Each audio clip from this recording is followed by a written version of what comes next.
What if I told you that the Qur'an contains a story that challenges everything you think you know about time itself? A story so powerful that it forces even modern scientists to ask, is time travel real? Before we dive in, make sure you hit the like button, subscribe, and turn on the notifications, because what you are about to hear is not just history, it is a sign, a reminder, and a proof preserved in the eternal words of Allah. The Qur'an speaks of young men, ordinary in appearance, yet extraordinary in faith. They lived in a world dominated by a tyrant ruler who demanded that his people abandon the worship of the one true God and bow to idols made by human hands. For many, fear was stronger than faith, and they submitted to the king's false commands. But not everyone. There were those who refused, whose hearts burned with the light of Tawheed, the oneness of Allah. They could not remain silent as their society drowned in shirk and oppression. Among these were a group of young men, not wealthy, not powerful, but sincere in their iman. They recognized the truth of their Lord and were willing to lose everything to preserve it. They were surrounded by a world that despised their conviction, a world where to say, Allah is my Lord, was to invite punishment, humiliation, or even death. Yet they did not waver. Imagine the courage it takes to defy not just your neighbors, not just your friends, but an entire kingdom ruled by a merciless tyrant.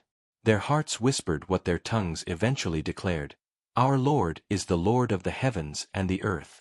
We will never call upon any God besides him. These words were not mere philosophy. They were a challenge, a line drawn in the sand. And once spoken, there was no turning back. The ruler, furious that his authority had been questioned, began hunting them, determined to silence their defiance.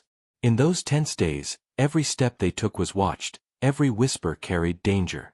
The young men knew they could not remain.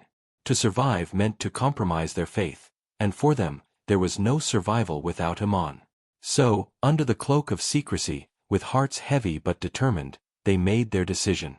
They would leave behind their homes, their families, the comfort of familiar streets, and venture into the unknown for the sake of Allah. The Qur'an describes them as youth who believed in their Lord, and Allah increased them in guidance.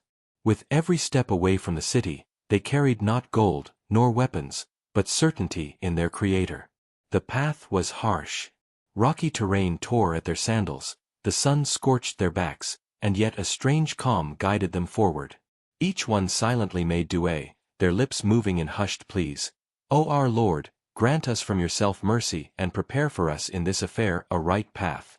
This was not a journey of escape, it was a journey of surrender, of trusting entirely in Allah's decree. Finally, they reached it, a cave hidden among the cliffs, a shelter carved by nature itself, untouched and quiet. Its entrance faced away from the city, as though Allah had reserved it for this very purpose. Here they paused, weary but unbroken. The cave was not grand, its walls were rough, its floor uneven, but to them it was a sanctuary. For the first time in days, they breathed without fear. For the first time, they allowed themselves to close their eyes without expecting to wake in chains. Yet even here, their hearts were restless. The soldiers of the king might still find them. The shadows of the mountains offered protection, but how long could it last? They did not know what awaited them at dawn. And so, they prayed again, voices rising softly within the stone chamber, asking not for wealth, not for victory, but for mercy, for guidance, for safety in the truth. And it was in this moment, as exhaustion overcame them, that the miracle began. Their eyes grew heavy, their breathing slowed, and they drifted into sleep. Not the sleep of a single night, nor the slumber of a weary traveler. No, this was different. This was sleep commanded by the Creator of time itself. One by one, their bodies surrendered, their souls entrusted to Allah, and silence filled the cave. Outside, the world continued. The tyrant ruled, armies marched, generations passed. Empires rose and crumbled, children became old, and old men returned to the dust. But inside that cave, time itself bent to the will of Allah. What was centuries for mankind was but a moment for them. They slept, untouched by decay, preserved as though the passage of time had forgotten them. This is not a tale of fantasy. It is a sign. The Qur'an tells us their story not as legend, but as proof, that Allah controls not only life and death but also time itself. These youths, known as the people of the cave, or Ashab al-Kahf, had stepped beyond the limits of human experience into a realm only Allah governs. And the most shocking part? When they finally awoke, they thought they had only slept for a day, or even less. The cave was still, silent but alive with unseen purpose. Rays of sunlight shifted across its entrance, never fully striking their bodies. The Qur'an describes how Allah turned them to the right and to the left, their dog stretching its forelegs at the threshold, as if guarding them. Had anyone stumbled upon them during those centuries, they would have thought them awake. Yet fear would have gripped the heart, for their appearance was unlike ordinary sleep.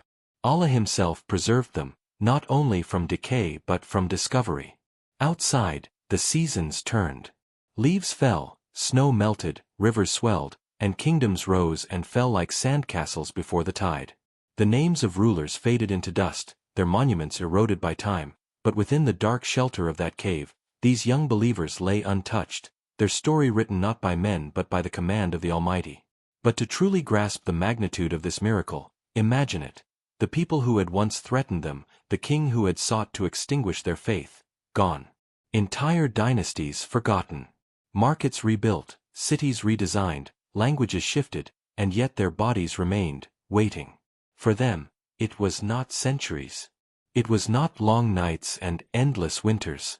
For them, it was but a pause, like the blink of an eye. And when the appointed moment came, Allah brought them back. Their eyes opened slowly, adjusting to the faint light filtering through the cave's mouth. Their hearts beat steadily, their breaths filled their chests as though nothing had passed. One of them stretched, rubbing his eyes, and said to the others, "How long have we stayed here?" Another answered, "Perhaps a day, or part of a day." Their sense of time was intact, but their perception could not comprehend what had happened. To them, their last memory was of fleeing danger and laying down to rest. But hunger gnawed at them. They had brought coins to buy food, and now, after what they thought was a night's sleep, they needed to eat. They decided to send one of them into the town with the silver they had carried. The Qur'an mentions this moment with precision, as their story turns from hidden miracle to public revelation. The young man chosen wrapped himself in his cloak, his heart still cautious, expecting at any moment to see soldiers of the tyrant or hear whispers of betrayal. He clutched the coins tightly, each one marked with the inscriptions of a king whose name had long since been erased from history. He approached the town carefully, eyes alert. But what he found was beyond anything he could understand. The streets were not the streets he had known. The buildings looked strange, taller, built with different stones. The people's dress was unfamiliar, their accents slightly altered. He moved like a ghost in daylight, unseen but unsettled. No one stopped him, no one recognized him, and yet everything around him felt alien. He finally entered a marketplace. The voices were lively, merchants calling out their goods, children running with laughter, women haggling with determination. To him, it was all too normal, and yet too foreign. He reached into his pouch, pulled out one of his coins, and handed it to a baker in exchange for bread. The baker froze. His eyes widened at the sight of the coin. He turned it over, examined the markings, and looked at the young man with suspicion. "Where did you get this?" he asked, his voice sharp. The boy hesitated. "It is mine." "Why do you ask?" The baker called others over. Soon a small crowd gathered, murmuring, "These coins, they are ancient. They belong to a king who ruled centuries ago." The young man's heart pounded. "Centuries? Impossible," he insisted. "No, it was yesterday. These coins are from our time." But the crowd only stared in awe and confusion. Word spread quickly. The story of the stranger with the old coins reached the leaders of the town. Scholars, judges, and elders came to see him. They questioned him about his origins, about his people, about the ruler he claimed had forced him and his companions to flee. But the names he spoke were known only from forgotten records, names preserved in stories too old for living memory. Slowly, the realization dawned: this youth was not a liar, nor a madman. He was a sign. a living proof of what had been foretold. Meanwhile, the companions in the cave waited anxiously, unaware that their brother was at the center of a revelation that would shake the city. They had prayed for mercy, for guidance, and Allah had given them something greater. He had made them an example, a miracle to demonstrate His power over time, life, and death. This was not mere survival. It was a declaration. The world would know that Allah is the one who gives life, causes death, and resurrects. The people of the cave were not simply preserved for their own safety, they were preserved for a purpose. A divine purpose that reached across centuries to remind humanity that the day of resurrection is not a myth, but an inevitable truth. And so, what began as the desperate flight of a handful of young men, now stood as one of the greatest miracles ever witnessed by their people. The city buzzed with excitement, fear, and awe. What did it mean for them? What would happen to the youths when they were reunited with the world they had left behind? They did not yet know that their return would not be for worldly gain, nor for political power, but to deliver a timeless message written not with ink but with their very existence. The young man's heart raced as the leaders of the town escorted him through streets that felt both familiar and impossibly new. The stone arches, the call to trade, even the dialect, they were all shifted, as though time itself had redrawn the world. He was not just a stranger, he was a man out of place, carrying coins older than anyone alive, speaking of kings no one remembered. At last, they brought him before the scholars and rulers of the city. His presence caused whispers to rise like wind through dry leaves. Who was he? A trickster? A messenger? Or something else entirely? The judges questioned him carefully, yet everything he said only deepened the mystery. I fled the tyranny of King Dicyanus, he told them. The elders exchanged uneasy glances. That name existed only in their books, the stories of ancestors long gone. And my companions, he continued, are waiting in the cave beyond the city walls. We slept there through the night, and I was sent to buy food. A hush fell across the room. It was not the silence of disbelief, but of fear. For these were a people who had argued for generations about the truth of resurrection. Some believed, others scoffed. And now, standing before them, was living evidence that Allah can suspend time, preserve life, and awaken it again after centuries. News spread faster than fire on dry grass. Crowds gathered in the streets, pressing against one another to glimpse the young man. The marketplace buzzed, the elders whispered, and families debated in their homes. Could this be true? Could these companions truly be signs from Allah? The leaders decided to follow him to the cave. They wanted to see with their own eyes what the boy had described. With a procession of townsfolk trailing behind, the young man walked the path he had walked so long ago. Yet the stones beneath his feet seemed different, the trees taller, the very air filled with a strangeness he could not shake. His heart beat with both relief and dread. Relief that he was finally returning to his brothers, dread of what would come next. When they reached the cave, the boy entered first. His companions looked up, their faces breaking into faint smiles. To them, he had only been gone a short while. But the boy's face told a different story. He had seen a world they could not yet imagine. He had heard words that shook his heart. He told them everything. The changed city, the new rulers, the people who looked at him as if he were a miracle. At first, his companions struggled to comprehend. But slowly, the reality settled upon them. Allah had preserved them for this very moment.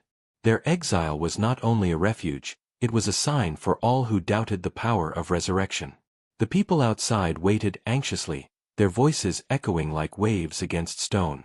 Some cried out for the companions to emerge, to show themselves.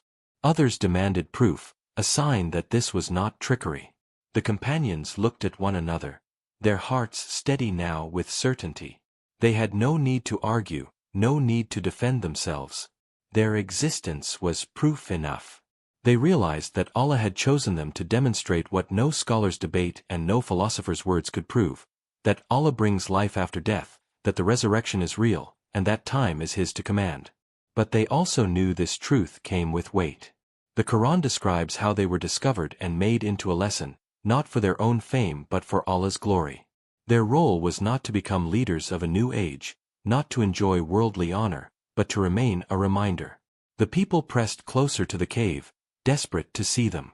The rulers ordered silence, but curiosity surged like a flood. And in that moment, the companions understood. Their story had reached its appointed end. They had been brought forth not to live again among men, but to deliver their sign and return to their Lord. They raised their hands in dua, hearts filled with gratitude and peace. They had left their homes for Allah's sake, sought refuge in a cave, and Allah had made them eternal examples. Their story would be recited in Revelation, preserved in the Qur'an, and remembered until the end of time. One by one, they surrendered their souls in that cave, as quietly as they had once fallen into sleep. The people who stood outside never saw them again. For Allah had veiled them, completing their journey as He had begun it, with His mercy. The scholars and rulers returned to the city in awe. They debated how best to preserve the memory of what had happened. Some suggested sealing the cave. Others wanted to build a place of worship nearby.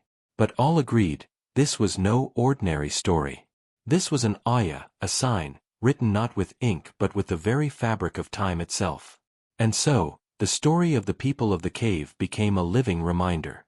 A proof against the doubters. A comfort to the believers. And a lesson to all generations that nothing is beyond the power of Allah, not even time. The city had never witnessed such astonishment. Whispers ran through its streets like an uncontainable storm. The sleepers have returned, the youths of the cave, a sign from Allah Himself.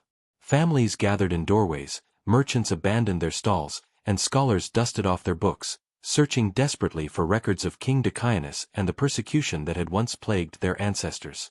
But no amount of study could prepare them for the truth standing in front of their eyes.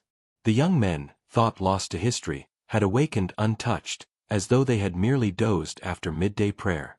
For the people of the city, who had long debated the possibility of resurrection, this was no longer an abstract argument, it was reality embodied. The ruler of the town called an assembly. Elders, scholars, and common folk crowded together as word spread of the miraculous companions. Some wept openly, moved by the realization that Allah's promise was not distant but living among them. Others trembled in fear, worried what such a sign might mean for their own lives and deeds. When the ruler addressed the crowd, his voice carried both awe and humility. "O people, this is no myth. These are the people of the cave, preserved by Allah for centuries. This is proof that He brings the dead back to life, that the day of resurrection is real and inevitable. Let no heart among us doubt again." The announcement rippled through the assembly. For the believers, it was a moment of triumph. For the skeptics, it was a crushing defeat. And for the companions themselves, hidden again in their cave, it was the fulfillment of their purpose. But how would the people remember them? That question soon divided the city. Some argued passionately that a place of worship should be built at the cave's entrance, so generations to come could honor the miracle. Others warned against exaggeration, saying the cave should remain sealed, a silent testimony to Allah's power without human interference. The Qur'an itself records this debate, showing that even then, the lesson was not just about the miracle, but about how people responded to it.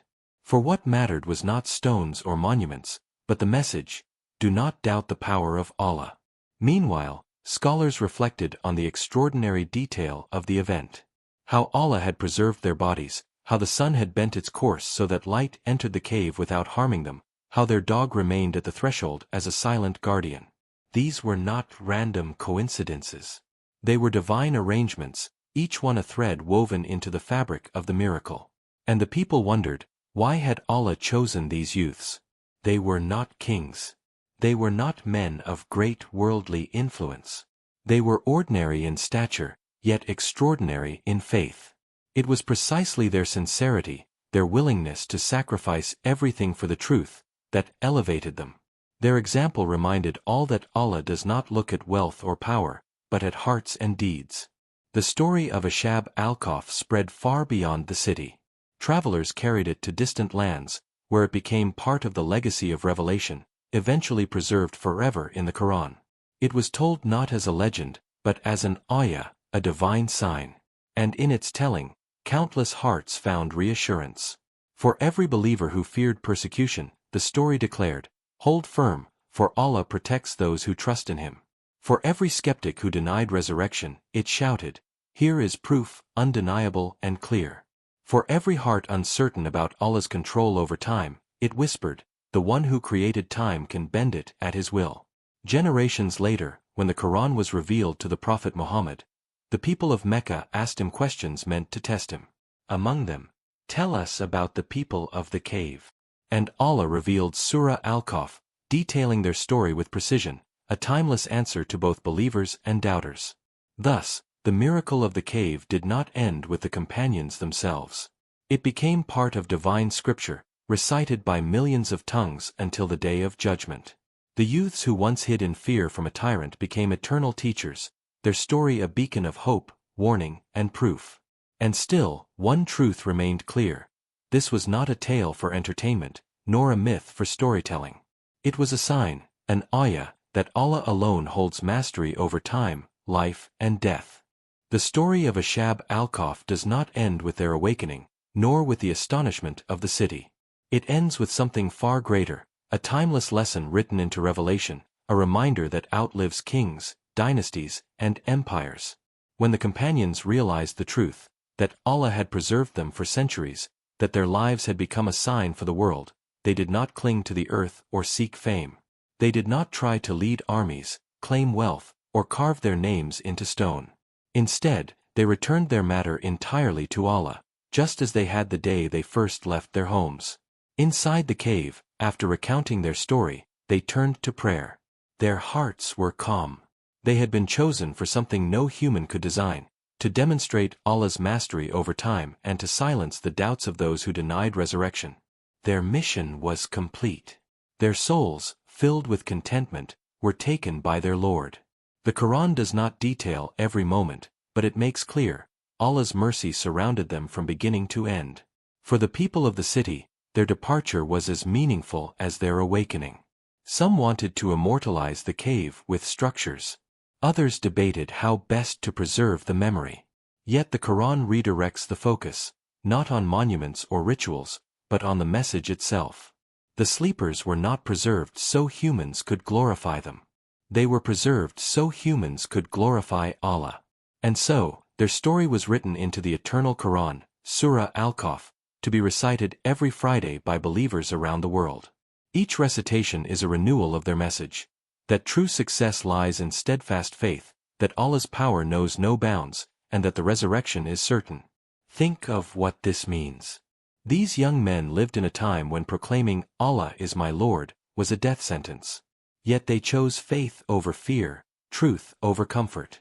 They entered a cave expecting perhaps only a few days of life in hiding. Instead, Allah extended their story across centuries, making them a proof for all humanity. What they sacrificed in the moment became eternal honor. This is the power of sincerity. The world often remembers kings, warriors, and emperors for a short while, but Allah preserves the stories of the sincere forever. Ashab al-Kahf had no palaces, no armies, no titles, yet their story continues to shake hearts in every era. And their lesson is not buried in the past. It is alive for us today. When the world pressures you to compromise your beliefs, when falsehood surrounds you, when standing firm feels lonely and costly, remember the youths of the cave. Remember that they walked away from everything, trusting Allah alone, and Allah turned them into a miracle. Their story also answers the questions that trouble human minds to this day. Scientists and philosophers wrestle with the concept of time. Can it bend? Can it stretch? Can it be reversed? The Qur'an already revealed the truth. Time itself is a creation, and its laws are in the hand of the Creator. For Him, centuries are as moments, and moments can stretch into centuries. The sleepers of the cave lived this reality. Finally, the most powerful lesson is about the hereafter. People once doubted, how could bones, turned to dust, live again? How could the dead rise? Allah's answer was not just words, but living proof. He showed humanity young men who slept through centuries and awoke as though it were a single day. If Allah can preserve them, surely He can resurrect us all. This is why their story is recited. This is why it is preserved. It is not entertainment, it is guidance. A mirror held to every generation, reminding us that the day of resurrection is real, that faith must be guarded, and that Allah's power embraces all things. So the next time you hear Surah Al-Kahf, remember the cave, the youths who surrendered everything, and the miracle that defied the limits of human understanding. Remember that their story was not just theirs. It is yours. It is mine. It is for every heart that longs for truth in a world of shadows. And never forget, Allah is the Lord of time, the Lord of life and death, and the Lord who will gather us all on a day when no cave can hide us, and no shadow can shield us, except His mercy. So take their story to heart. Hold your faith tightly, no matter how dark the age may seem. For the people of the cave were not legends. They were real, righteous youths, and their truth lives on in the eternal word of Allah.